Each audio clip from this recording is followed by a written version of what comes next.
depois eu tiro. Senão fica... Eu sei. Boa noite a todos. Vamos fazer a preparação para o nosso encontro de hoje do Seara dos Médiuns, de Emmanuel, Fenômenos. Baseado na questão 94, no parágrafo 7º de O Livro dos Médiuns. Ateus diversos pedem fenômenos que os constranjam a crer na evidência do mundo espiritual. No entanto, é forçoso convir que, se fenômenos ajudam, não alteram disposições. Nesse sentido, é justo assinalar que o espírito encarnado sobre a Terra reside transitoriamente num corpo em cuja intimidade se processam transcendentes fenômenos anímicos que ele, de modo geral, não procura auscultar ou compreender. Para sustentar-se, tem-se o coração por bomba vigorosa e infatigável, pulsando cerca de 70 a 80 vezes por minuto, mas levanta-se e age, à custa desse apoio, sem nada perguntar a si mesmo quanto a isso. Para respirar, usa os pulmões, semelhantes a filtros surpreendentes, com trabalho ininterrupto na oxigenação incessante do sangue. Contudo, repara as próprias forças a cada instante, sem ponderar nos prodígios da hematose.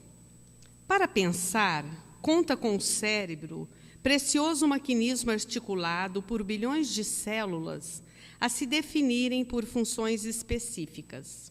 Entretanto, efetua as mais complexas associações de ideia sem qualquer preocupação pelos mecanismos da mente. Para ver, dispõe do olho câmara fotográfica em cuja retina trabalham milhões de unidades celulares com serviço determinado para as horas de luz intensa e para as horas de sombra. No entanto, enxerga espontaneamente, sem meditar nos poderes sublimes da visão. Para escutar, possui o ouvido, notável caixa acústica, a estruturar-se em compartimentos diversos, destinados ao registro dos sons, mas ouve sem a menor admiração por portento auditivo. Para exprimir-se, traz consigo a laringe por verdadeiro instrumento musical, destinado à produção fisiológica da voz. Contudo, expressa-se nas mais diversas línguas, sem refletir nas maravilhas da fala. Para onde se volte a criatura humana, encontra fenômenos e mais fenômenos a lhe requisitarem as faculdades de interpretação. No entanto, se ainda não procura apreender a espiritualidade que carreia por dentro de si mesma, como aceitará a espiritualidade que a desafia por fora? Fujamos ao propósito sistemático de provocar fenômenos com o objetivo de impor ao homem a certeza da sua sobrevivência além da morte. Porquanto de fenômenos múltiplos, o caminho que ele percorre está cheio. Divulgando o estudo nobre e alicerçando as nossas palavras no exemplo, ajudemo-lo, tanto quanto possível, a simplesmente raciocinar.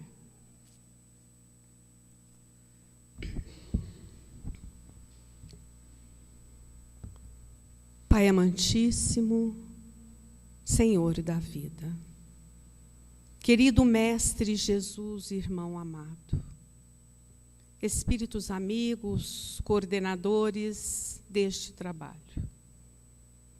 Após essa reflexão belíssima, nos trazida pelo benfeitor Emmanuel, permitam sempre que possamos alcançá-la em espírito e verdade.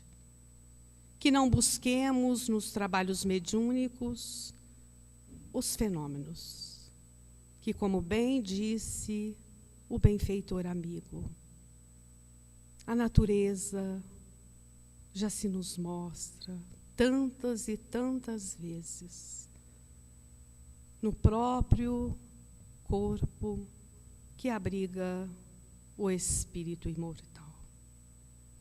Se não somos capazes ainda de alcançar essas belezas, esperemos que a madureza do tempo se nos oferte isso.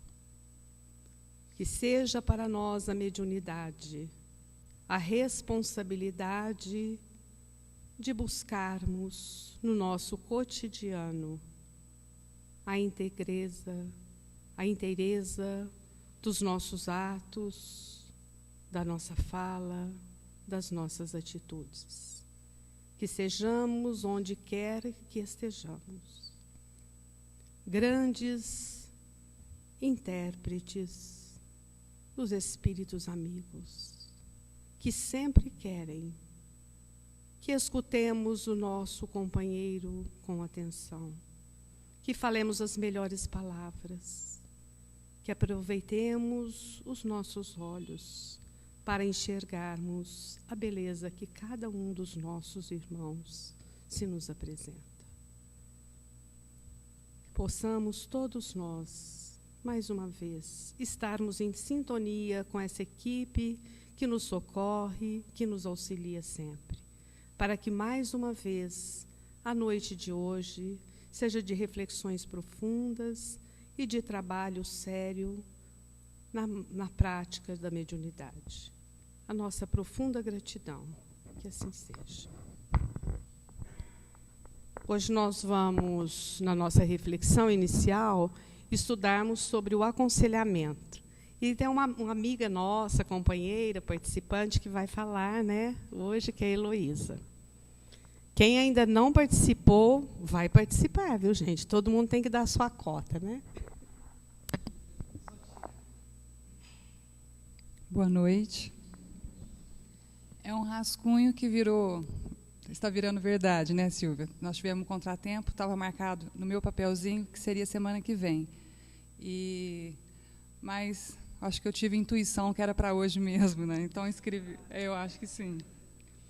Bom, aconselhamento espiritual. Começarei pelas bordas para chegar ao tema de hoje, que é aconselhamento. Cada lugar que frequentamos exige da gente uma regra, uma postura, uma vestimenta, um vocabulário próprio. Se vamos na praia, usamos maiô, biquíni, sunga, short. Se vamos a um casamento, usamos roupa social. Se estamos em casa, podemos ficar mais à vontade. Se estamos entre amigos, conversamos normalmente e as palavras fluem sem que tenhamos a preocupação de escolhê-las. Falamos informalmente. Mas se estamos diante de um juiz, por exemplo, temos a preocupação de usar palavras mais formais, ficamos mais cautelosos na conjugação dos verbos. Usamos o discurso formal. Outro exemplo, né, do cotidiano é que podemos nos referir às pessoas mais velhas como senhor fulano, senhora Beltrano, como uma manifestação de respeito. Desta forma, para cada situação, buscamos condutas e palavras que são mais adequadas. Isso é importante, pois, do contrário, corremos o risco de sermos inconvenientes, esquisitos, desrespeitosos. Pegando o gancho com essa diversidade acima descrita do que eu estou falando, chegamos ao nosso tema aconselhamento. Aconselhamento pode ser informal, feito por amigos. O aconselhamento pode ser formal, feito por um profissional, como psicólogo ou psicanalista. O aconselhamento pode ser espiritual, feito por um padre, por um pastor ou por espíritas. Cada qual tem seu objetivo, tem sua função, tem seu exercício. O que vem a ser aconselhar? Aconselhar significa dar conselhos, recomendar, sugerir, opinar. Quando algo falha, quando não estamos nos sentindo bem, quando temos dúvida de como agir numa ou outra situação, em determinada ocasião, quando não sabemos o que está acontecendo com a gente, geralmente procuramos ajuda. Procuramos amigos para dividir uma situação, uma ideia. Informalmente, contamos nossos dramas e esse amigo escuta e nos dá a opinião a respeito disso que a gente está contando, baseado no que ele ouviu e baseado nas nossas versão do fato. Procuramos um psicólogo, um psicanalista, quando o conflito atordou o dia a dia e a angústia toma conta. Aí, o profissional, escutando a história ali contada,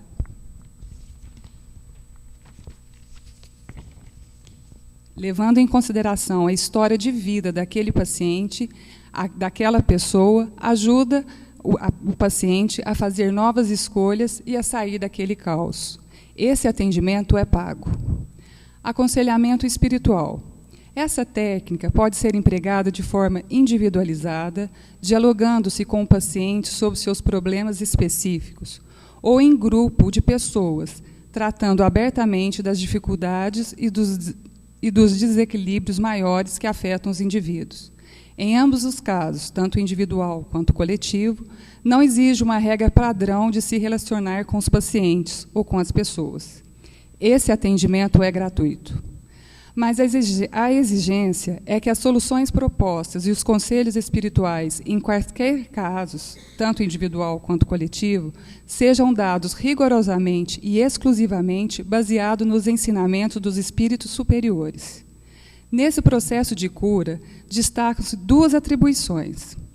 Ao orientador espírita, cabe os trabalhos de conscientização para a realidade da vida do espírito eterno, de levantamento das causas reais das doenças e da apresentação dos conselhos que implicam em mudar para melhor as causas para conter os efeitos doentios, o que está causando. Ao paciente ou à pessoa, cabe ter disposição e vontade firme para reequilibrar e pôr em prática os conselhos que concretizarão a desejada cura. Quando nos propomos a aconselhar espiritualmente, temos o dever de estudar a doutrina e de vivê-la. Nosso querido Chico Xavier disse: ensinar, mais fazer; crer, mais estudar; aconselhar, mais exemplificar. É essa a nossa responsabilidade. Infelizmente, muitas pessoas querem que alguém que lhes resolva os seus problemas e consiga eliminar as suas dificuldades. Não devemos nos esquecer do livre-arbítrio, onde cada um é responsável pelas suas escolhas e ação. Assim sendo, não pode ser o outro de fora, nem mesmo o espírito o responsável pela nossa mudança. O aconselhamento vem de uma forma que possamos ouvir, expandir a dimensão do que nos aflige, se há ou não interferência do mundo espiritual, para, a partir daí, buscarmos soluções. Continuando com Chico Xavier, o que ele fala: nem Jesus Cristo, quando veio à Terra, se propôs resolver o problema particular de alguém. Ele se limitou a nos ensinar o caminho que necessitamos palmilhar por nós mesmos. O bom aconselhamento será aquele que provoca autonomia e responsabilidade diante das escolhas feitas e da postura de vida. E aqui eu ponho uma coisa encerrando, né? Que é: não devemos esperar que os nossos espíritos protetores ou de luz sejam nossos gurus. Pensei nisso.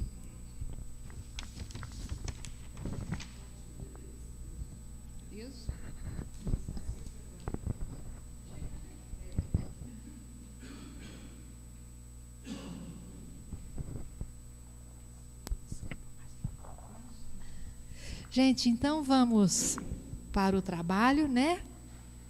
Depois da reflexão.